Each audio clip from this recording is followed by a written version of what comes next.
뇌는 움직임을 위해 체계화되어 있다. 만일 이 사실을 이해하지 못한다면 우리는 상당히 많은 것을 놓치게 될 것이다. 사람들은 멀티태스킹을 잘할 수 없고 만약 잘한다고 말하는 사람이 있다면 자신을 속이고 있는 것이다.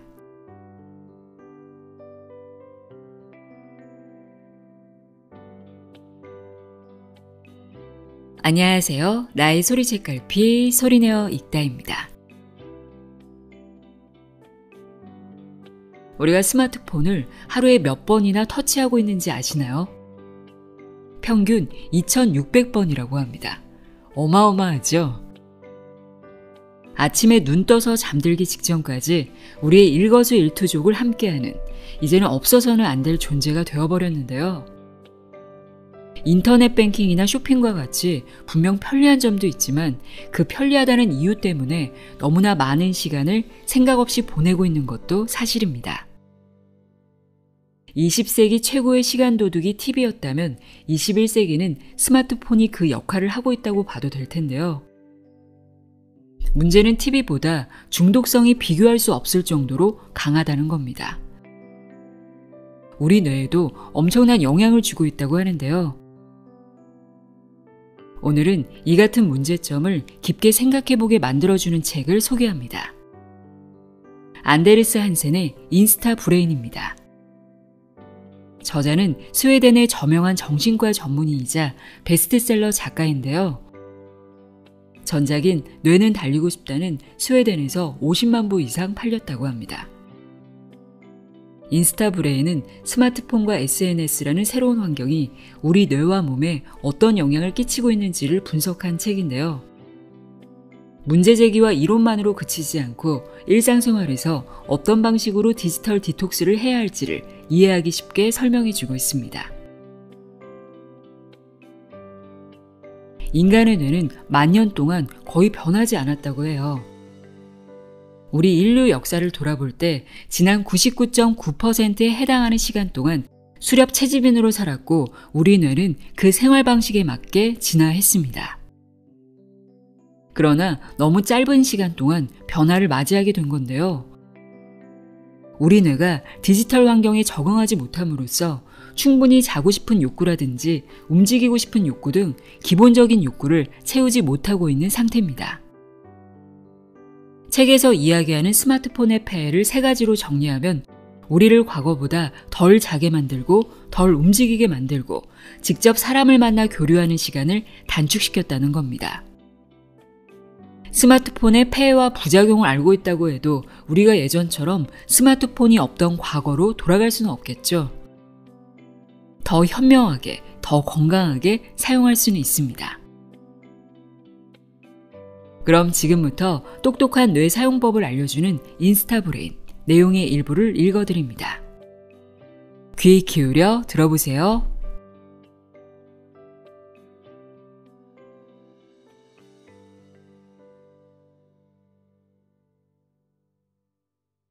우리는 하루에 2600번 휴대전화를 만진다. 지금 휴대전화가 눈앞에 없다고 해도 어디에 있는지는 알고 있을 것이다. 나는 그렇게 확신한다. 왜냐하면 만약 휴대전화가 어디에 있는지 모른다면 지금 이 책에 집중하지 못할 테니까 말이다. 우리는 아침에 눈을 뜨면 가장 먼저 휴대전화로 손을 뻗고 잠들기 전에는 마지막으로 협탁에 휴대전화를 올려둔다. 우리는 하루에 2600번 이상 휴대전화를 만지며 깨어있는 동안에는 평균 10분에 한 번씩 들여다본다. 깨어있는 시간도 부족해서 3명 중 1명은 한밤중에도 최소 한 번은 휴대전화를 들여다본다. 만약 휴대전화를 없애버리면 우리 세상도 함께 무너질 것이다. 우리 중 40%는 휴대전화만 쓸 수 있다면 온종일 말 한마디 하지 못해도 괜찮다고 말한다. 진짜다. 시내, 카페, 레스토랑, 버스, 저녁 식사 자리, 심지어는 헬스장에서도 우리는 그곳이 어디든지 휴대전화의 시선을 고정하고 있다. 어찌나 휴대전화를 좋아하는지 완전히 중독 상태다. 그러나 휴대전화와 디스플레이가 어떻게 전 세계를 사로잡았는지 이해하려면 다시금 우리 뇌를 들여다봐야 한다. 몸의 엔진 도파민. 뇌의 전달 물질 중 하나를 주제로 책을 쓰고 싶다면 도파민을 택하는 것도 나쁘지 않다. 휴대전화가 어째서 그렇게 유혹적인지를 이해하는 데도 도움이 된다. 종종 도파민을 보상물질로 묘사하는데 완전히 다 맞는 말은 아니다. 도파민의 가장 중요한 임무는 기분을 좋게 만드는 게 아니라 어디에 집중해야 할지 선택하게 만드는 것이다. 도파민은 바로 우리의 엔진이다. 배가 고플 때 누군가가 식탁에 음식을 차려놓으면 그 음식을 보는 것만으로도 도파민 수치가 올라간다. 음식을 먹어서 도파민 수치가 증가하는 게 아니라 도파민은 음식을 먹고 싶게 만들고 바로 여기에 집중해 라고 말하는 것이다. 도파민이 만족감을 주는 것 외에도 다양한 일을 하도록 동기를 부여한다면 어째서 뒤늦게 분비되는 걸까? 아마 신체에서 분비되는 모르핀은 엔도르핀이 여기에서 중요한 역할을 하는 것 같다.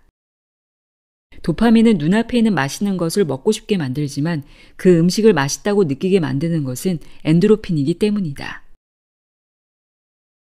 도파민은 뇌의 보상 시스템에서 중요한 역할을 하며 스트레스 대응 시스템과 마찬가지로 수백만 년에 걸쳐 진화해 왔다. 그리고 이 두 시스템 모두에게 오늘날의 사회는 낯선 세계다. 보상 시스템은 우리에게 다양한 행동을 취하게 하여 생존을 유리하게 하고 유전자를 후세에 물려주도록 만든다. 다시 말해서 음식, 다른 개체와의 교류, 섹스가 도파민 수치를 높인다는 사실은 그다지 놀랍지 않다. 심지어 휴대전화도 도파민 수치를 높인다. 그래서 문자 메시지가 오면 휴대전화를 들여다보고 싶은 강한 충동을 느끼는 것이다. 실제로 휴대전화는 보상 시스템의 기본적인 몇몇 메커니즘에 직접 침투한다. 이제부터 이 부분을 자세히 살펴보고자 한다. 우리는 새로운 것을 사랑한다. 진화적인 관점에서 인간이 지식에 목말라 하는 것은 이상할 게 없다. 주변 환경에 대해 더 많이 알아야 생존 가능성이 커지기 때문이다. 날씨 변화가 사자들의 행동에 어떤 영향을 미치는지, 영양들이 어떤 상황에서 인간의 존재를 눈치채지 못할 정도로 경계심이 낮아지는지를 아는 사람은 사냥에서 성공하고 포식동물의 먹잇감이 되지 않을 확률이 더 높다. 주변 환경에 대해 더 많이 알수록 생존 확률이 높아진다의 결과로 자연은 우리에게 새로운 정보를 찾아 헤매게 하는 본능을 심어주었다.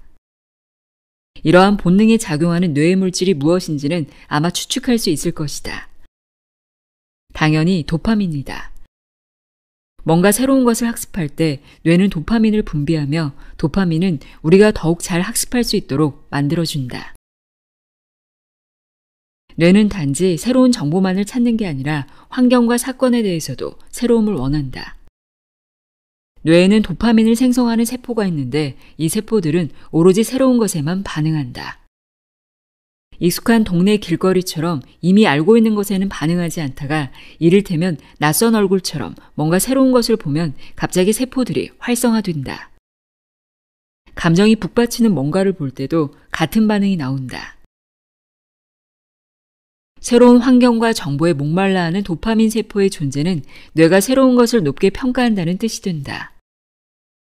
우리가 태어날 때부터 새롭고 낯선 것을 향한 강력한 욕구를 갖고 있으며 이는 새로운 곳으로 여행을 떠나고 새로운 사람을 만나고 또한 새로운 것을 경험하고자 하는 우리의 갈망에 영향을 주었다. 어쩌면 이게 음식과 자원이 부족했던 세계에서 우리 선조들이 새로운 기회를 탐구하도록 동기를 부여했는지도 모른다. 우리는 컴퓨터와 휴대전화로 전달되는 새로운 지식과 정보를 갈망한다. 컴퓨터와 휴대전화로 매번 새로운 페이지를 볼 때마다 뇌는 도파민을 분비하며 그 결과 클릭을 거듭하게 된다. 그리고 방금 보고 있던 페이지보다도 다음 페이지를 훨씬 더 좋아하는 듯하다. 인터넷 페이지 5개 중에 1개꼴로 머무르는 시간이 채 4초가 안 되며 10분 이상을 보내는 페이지는 4%에 불과하다.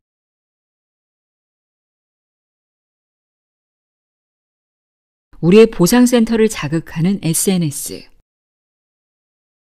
도박업체와 휴대전화 제조업체 외에도 불확실한 결과에 대한 우리의 애착을 꽤 잘 활용하는 곳이 몇 더 있다. 바로 SNS다. 페이스북, 인스타그램, 스냅챗은 휴대전화를 집어들고 중요한 업데이트나 좋아요 같은 댓글이 올라왔는지 확인하고 싶게 만든다. 게다가 SNS는 우리의 보상 시스템이 가장 활성화되었을 때 디지털 인증을 제공한다. 당신이 올린 휴가 사진에 달린 좋아요는 누군가 엄지척을 누르자마자 게시물에 달리진 않는다. 페이스북이나 인스타그램은 우리의 보상 시스템이 제대로 활성화될 때까지 엄지와 하트가 게시물 아래에 달리는 것을 보류하고는 한다. 자극을 잘게 쪼개어 디지털 보상에 대한 기대치를 가능한 한 최대로 끌어올리는 것이다. SNS 개발자는 보상 시스템을 자세히 연구해 뇌가 불확실한 결과를 얼마나 사랑하는지, 얼마나 자주 보상을 해줘야 하는지에 대해 잘 알고 있다. 이들은 우리가 끊임없이 휴대전화를 집어드는 놀라운 순간을 만들기 위해 이러한 지식을 활용한다. 어쩌면 좋아요를 하나 더 받았을지도 몰라. 한번 봐야겠어는 포커 한 판만 더. 이번엔 내가 딸 수도 있어. 와 똑같은 메커니즘이다. 많은 기업들이 뇌의 보상 시스템을 최대한 효율적으로 이용하기 위해 행동과학자와 신경과학자들을 고용해서 연구를 하고 있다. 그리고 경제학적 관점에서 보면 기업들은 이미 우리 뇌에 침투하는 데 성공했다.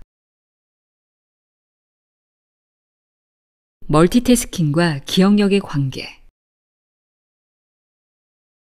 최근 몇 년 동안 자신이 점점 더 여러 일을 동시에 하려고 한다는 사실을 눈치챘는가? 혼자만 그러는 게 아니다. 나 역시 그저 영화만을 보는데 어려움을 느낀다. 영화 내용을 쫓아가면서 동시에 메일을 보거나 혹은 그저 인터넷 서핑을 하려고 종종 휴대전화를 집어들곤 한다. 디지털 생활 방식이란 여러 가지 일을 한꺼번에 하려고 하는 것을 의미한다. 다시 말해 멀티태스킹이다.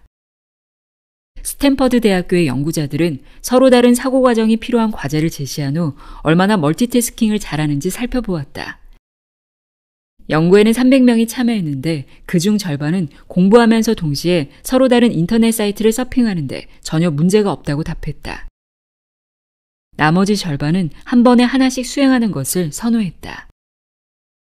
이렇게 두 그룹으로 나눠 집중력을 살펴보는 1년의 실험을 진행한 결과 멀티태스킹을 하는 사람은 집중력이 더 낮았다. 훨씬 집중을 못했다. 특히 중요하지 않은 정보를 걸러내는 실험에서 제대로 필터링을 하지 못했다. 마치 여기저기에 모두 정신이 팔려있는 것 같았다. 1년의 철자들을 암기하는 실험에서도 멀티태스킹을 하는 사람의 기억력이 더 떨어지는 것으로 나타났다. 그러나 연구자들은 멀티태스킹을 하는 사람들이 한 직업에서 다른 직업으로 빠르게 옮겨가는 능력, 즉 멀티태스킹 능력은 훨씬 뛰어날 거라고 추론했다. 그러나 테스트 결과 자신들이 잘한다고 과시하는 멀티태스킹에서조차 능력이 떨어졌다. 뇌는 하나의 작업에서 다른 작업으로 넘어갈 때 전환기가 있는데 넘어간 다음 작업으로 주의력이 바로 따라오지 못하고 조금 전까지 하던 일에 여전히 남아있게 된다. 이를 주의 잔류물이라고 한다. 이메일을 단 몇 초 동안만 보는 거라고 생각하지만 실제로는 이메일을 본 시간보다 더 많은 시간을 대가로 지불하는 것이다. 이 전환기가 얼마나 긴지는 정확하게 말할 수 없으나 한 연구에 따르면 초점을 바꾼 이후 뇌가 다시 임무에 100% 집중할 때까지 수분의 시간이 걸린다고 한다. 멀티태스킹을 할 때 왜 도파민이 분비될까? 동시에 여러 일을 하려고 하지만 결국 과제 사이를 뛰어다니고만 있을 때 뇌는 그다지 효율적으로 작동하지 못한다. 뇌가 모든 공을 놓치고 마는 형편없는 저글러라는 사실을 생각할 때 뇌는 멀티태스킹을 못하게 우리를 막아야 한다. 그러나 뇌는 그렇게 하지 않는다. 대신 멀티태스킹을 할 때 기분을 좋게 만드는 도파민을 분비하여 보상을 한다. 그러니까 뇌 스스로 자신의 기능을 떨어뜨리는 행동을 하는 셈이다. 대체 왜 그러는 걸까? 우리가 이곳저곳으로 주의를 분산할 때 기분이 좋아지는 이유는 우리 선조들이 주변에 상상할 수 있는 모든 자극에 빠르게 대응하기 위해 항상 주변을 경계해야 했기 때문이다. 주의를 흩뜨리는 아주 작은 거라도 위험이 될 줄 모르니 절대 놓쳐서는 안 됐다.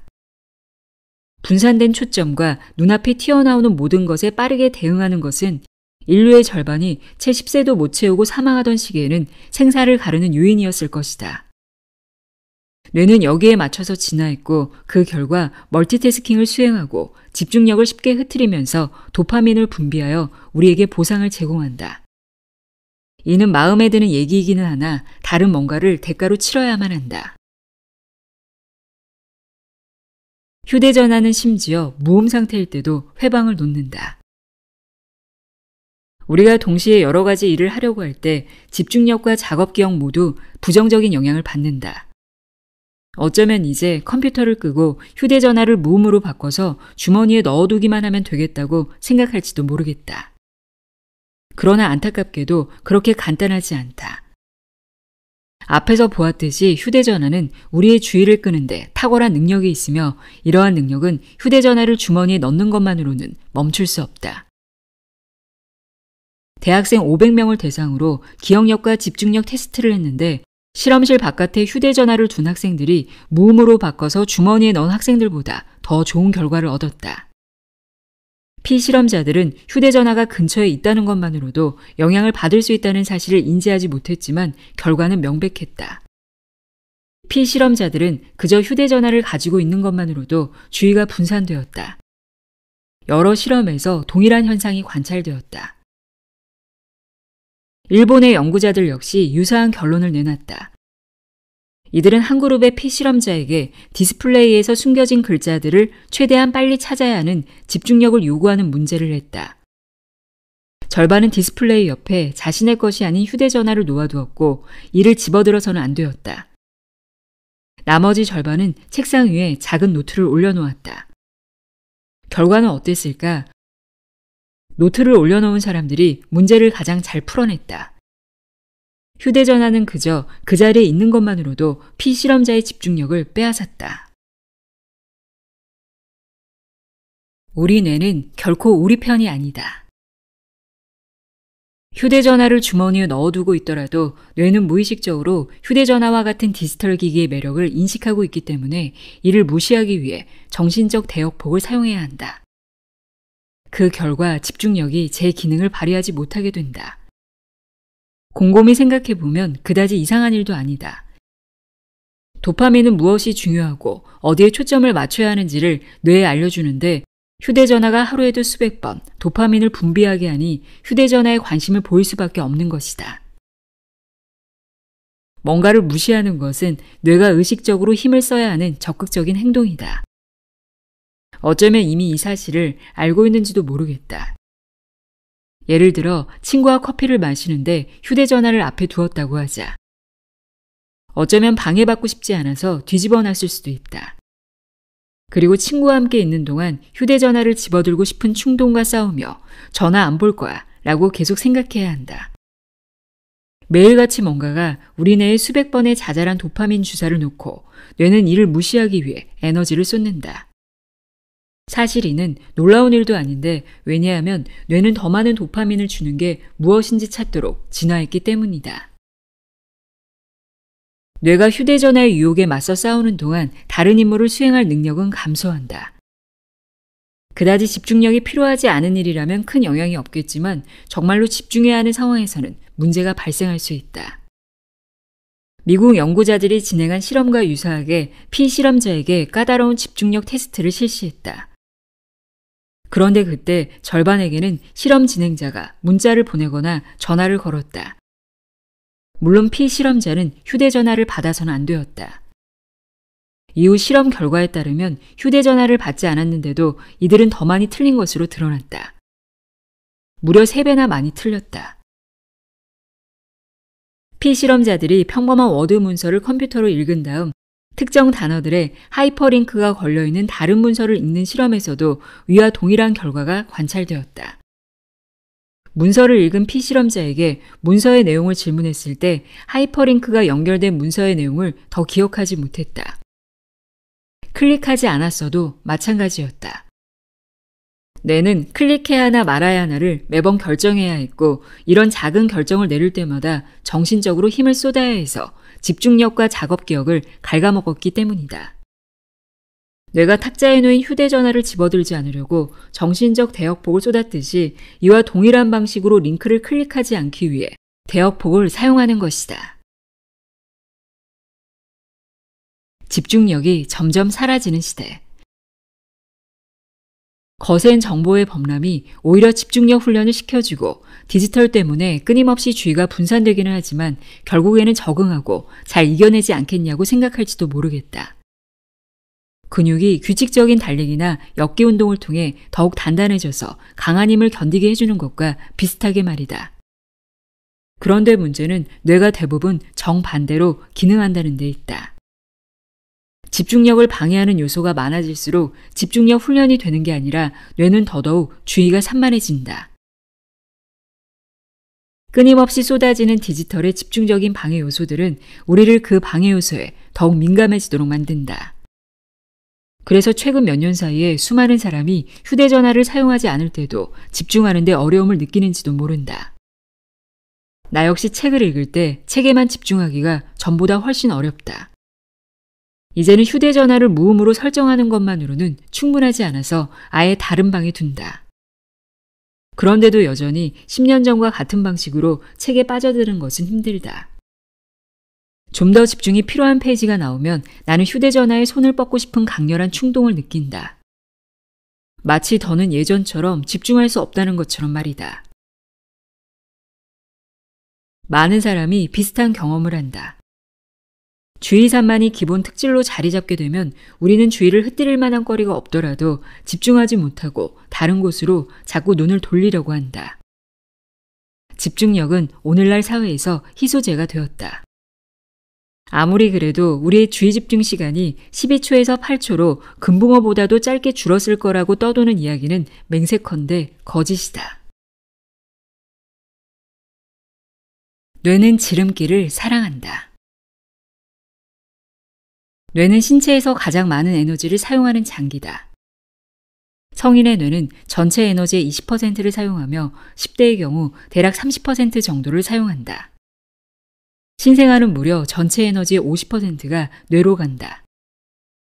지금 우리가 원하는 만큼 칼로리를 채울 수 있지만 석기 시대의 인류는 그러지 못했다. 따라서 뇌는 신체의 다른 부분과 마찬가지로 에너지 소모를 줄이면서 가능한 효율적으로 일을 처리하도록 설정되어 있다. 즉 뇌가 지름길을 선택한다는 뜻이다. 특히 기억에서 그러하며 기억으로 저장하려면 에너지가 필요하다. 이는 우리의 디지털 사회에도 영향을 미치고 있다. 한 실험에서 피실험자들에게 다른 사실을 담고 있는 다양한 문장을 들려준 뒤 한 문장이 끝날 때마다 이를 컴퓨터에 적도록 했다. 일부에게는 컴퓨터가 정보를 저장할 거라고 알려주었고 나머지에게는 컴퓨터에 적은 정보가 삭제될 거라고 알려주었다. 모든 문장을 적은 후 기억이 나는 만큼 말해보게 하자 컴퓨터가 정보를 저장하는 그룹은 삭제되는 그룹보다 기억하는 문장 수가 더 적었다. 뇌는 어차피 컴퓨터에 저장될 텐데 뭐하러 에너지를 낭비하느냐고 여겼을 것이다. 그다지 놀라운 결과도 아니다. 만약 뇌가 임무를 컴퓨터에 위임할 수 있다면 그렇게 하고 싶어 할 것이다. 정보가 저장된다고 하면 정보 자체보다 저장되는 장소를 기억하는 게 당연히 쉽다. 피실험자들에게 문장 하나를 개별 워드 문서로 만든 뒤 이를 여러 경로에 저장하게 한다면 이튿날 기억하는 문장은 많지 않아도 문서를 어디에 저장했는지 경로는 기억할 것이다. 인류의 수면 시간이 줄어들고 있다. 휴대전화를 과도하게 사용하면 스트레스와 불안을 유발할 수 있는데 사실 가장 큰 영향을 받은 것은 바로 우리의 수면이다. 정신과 의사로서 환자들을 상담하면서 최근 몇 년 사이에 점점 더 많은 사람들이 수면의 질이 떨어졌다고 호소하고 있으며 환자 2명 중 1명은 수면제를 먹어야 할지 묻는다는 사실을 발견했다. 지난 100년 동안 우리의 수면 시간이 1시간 단축되었다. 시간을 한참 거슬러 올라가면 수렵 채집인이었던 우리의 선조들은 적어도 우리보다는 많이 잔 것으로 추정된다. 여전히 우리 선조들과 같은 방식으로 살아가는 부족을 연구한 결과 잠드는 데 문제가 있는 비율은 1, 2% 정도에 불과했다. 하지만 산업화된 세계에서는 30%가 수면 장애를 겪고 있다. 다시 말하면 현대 인류는 수면이 부족하다는 뜻이다. 자는 동안 우리 뇌는 움직이고 있다. 우리가 왜 잠을 자는지는 확실하지 않지만 자는 동안 신체와 뇌에서 일어나는 일련의 과정은 매우 중요하다. 24시간 중 3분의 1 가까이를 의식이 없는 상태로 보내는 것은 우리 선조들에게 상당한 위험이었을 것이다. 잡아먹힐 수 있다는 것 외에도 생존에 필요한 다른 일을 아무것도 할 수 없으니 말이다. 잠을 자는 동안에는 먹을거리를 찾을 수도 없고 말 그대로 자손을 낳을 수도 없다. 그렇다면 수면에 무엇이 그렇게 중요해서 자연은 우리에게 잠자고 싶은 욕구를 주었을까? 우리뿐 아니라 동물에게도 말이다. 수면의 에너지를 비축하기 위한 것은 아니다. 오히려 뇌 입장에서 보면 자는 동안에도 깨어있을 때만큼 많은 에너지를 사용한다. 그중 하나가 낮에 쌓인 조각난 단백질 형태의 노폐물을 청소하는 일이다. 하루 동안 꽤 많은 양이 쌓이기 때문에 뇌는 1년 동안 자기 무게에 맞먹는 쓰레기를 청소하게 된다. 무엇보다도 밤마다 청소하는 습관은 뇌가 제대로 기능하는데 매우 중요하다. 수면 부족이 장기화할수록 질병에 걸릴 가능성도 계속해서 커지는데 그중에는 뇌졸중과 치매도 있다. 일반적으로 청소 시스템이 제대로 작동하지 못해서라고 보고 있다. 수면 부족은 또한 우리의 기능을 저하시킨다. 열흘 동안 밤에 6시간 이하로 자면 집중력이 떨어진다. 마치 24시간 내내 깨어있는 것과 비슷한 상태가 된다. 게다가 수면 부족은 정서적 안정에도 영향을 미친다. 다양한 표정의 얼굴 사진을 보여주고 뇌의 반응을 관찰해보니 제대로 잠을 못 잔 사람은 스트레스 대응 시스템의 엔진격인 편도체가 더욱 강하게 반응했다. 어쩌면 우리가 잠을 자는 가장 중요한 이유는 밤 동안의 단기 기억이 장기 기억으로 전환하기 때문인지도 모른다. 수면은 기억으로 저장하는데 무척 중요한 요소다. 다른 것으로는 대체 불가능할 정도다. 사람을 만날 때 활성화되는 거울 신경세포. 30년 전 이탈리아 과학자들은 우리가 몸을 움직일 때 뇌에서 벌어지는 일을 알아내기 위해 원숭이 무리를 조사했다. 원숭이들이 음식에 손을 뻗을 때 전 운동피질의 세포들이 활성화되었는데 이곳은 신체의 움직임을 조직하는 데 도움을 주는 영역이다. 주목할 만한 부분은 다른 원숭이들이 음식에 손을 뻗는 것을 볼 때도 동일한 세포가 활성화되었다는 사실이다. 과학자들이 발견한 세포는 원숭이에게만이 아니라 인간에게도 있는데 거울신경세포라고 부른다. 거울신경세포는 태어날 때부터 있는 것으로 이를 볼 때 다른 사람의 생각과 감정을 이해하려는 욕구는 아마도 선천적인 것 같다. 그렇다고 해서 우리가 태어날 때부터 다른 사람의 머릿속 내용을 능숙하게 이해한다는 뜻은 아니다. 이는 연습이 필요한 부분으로 어려서부터 훈련이 이뤄진다. 영유아기에도 연습을 하지만 뇌에서 가장 발달한 영역인 전두엽이 성숙하는 10대부터 주로 이뤄진다. 그렇다면 어떤 식으로 연습하는 걸까? 바로 부모, 형제자매, 친구들을 직접 만나면서 서서히 경험의 저장고를 구축하게 된다. 우리는 경험의 저장고를 다른 사람의 감정, 생각, 의도에 대해 더 많은 판단을 내리는 데 사용한다. 뇌의 거울신경세포가 최대한 잘 기능하게 하려면 실생활에서 다른 사람을 만나야 한다. 과학자들이 다른 사람과 직접 만날 때와 연극을 볼 때, 영화를 볼 때 거울신경세포의 활동성을 비교했는데 실제로 사람을 만날 때 거울신경세포가 가장 많이 활성화되었다고 한다. 이는 그림이나 디스플레이로 뭔가를 볼 때 다른 사람의 생각과 감정에 대한 직관적인 이해를 도와주는 생물학적인 메커니즘이 제대로 활성화되지 않는다는 뜻이다. 디지털 디톡스를 할 때인가? SNS가 우리에게 스트레스를 주고 질투를 유발하며 가짜뉴스를 확산시킨다면 페이스북 활동을 접는 것도 썩 괜찮은 발상이다.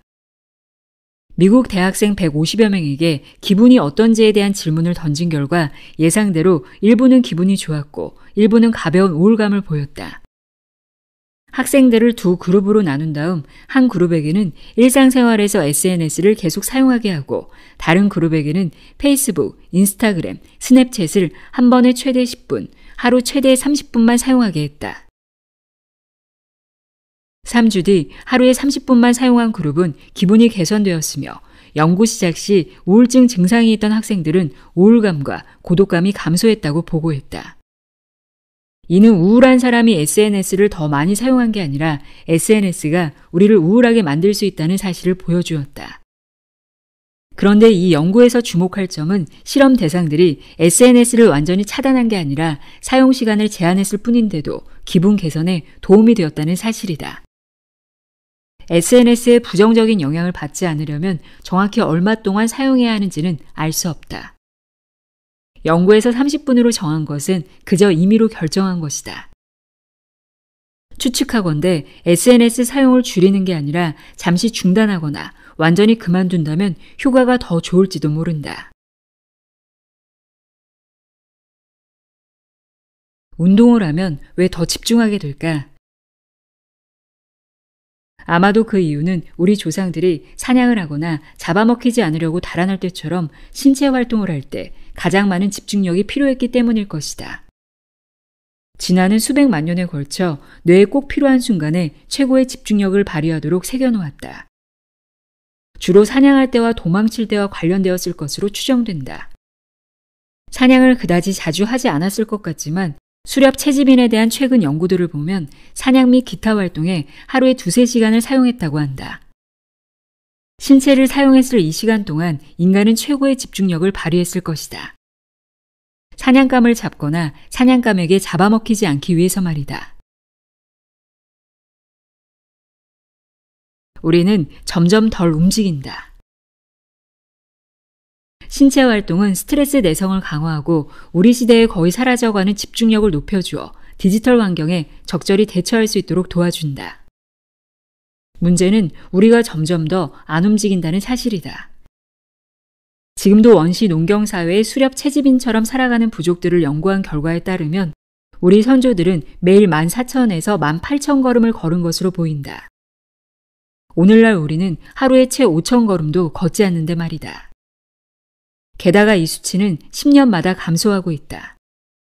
스웨덴인들은 1990년대 대비 신체 활동 비율이 11%나 감소했고 오늘날 성인의 절반 가까이가 신체 활동을 거의 하지 않아서 건강에 직접적인 위협을 받고 있다.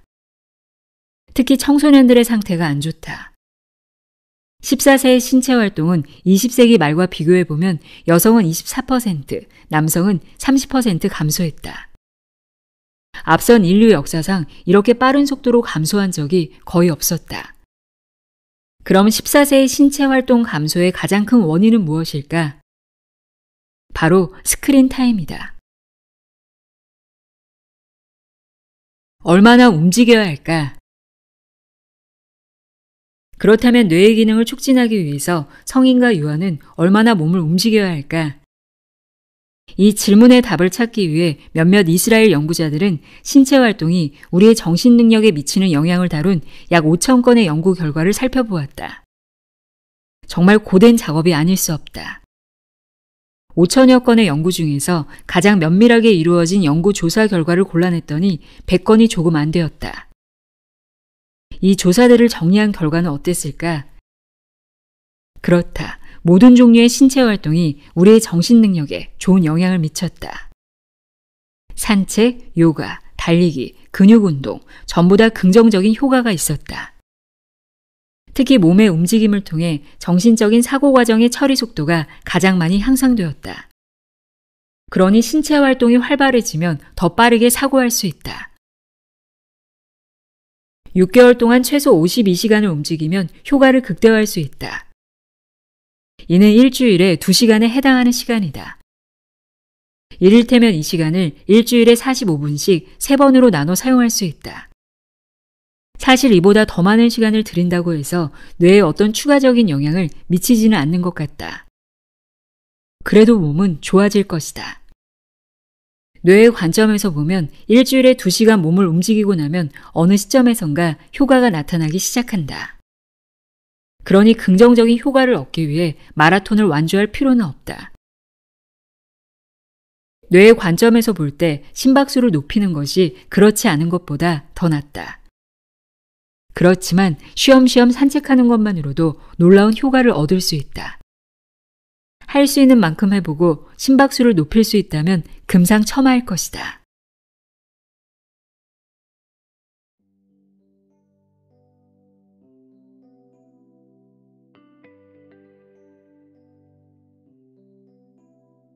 인스타 브레인 읽어드렸습니다. 잠자기 전이나 뭔가에 집중해야 할 때 스마트폰을 물리적으로 멀리 두는 습관을 가져보세요.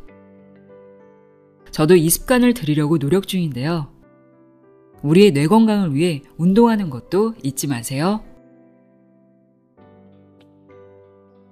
오늘도 함께 해주셔서 고맙습니다.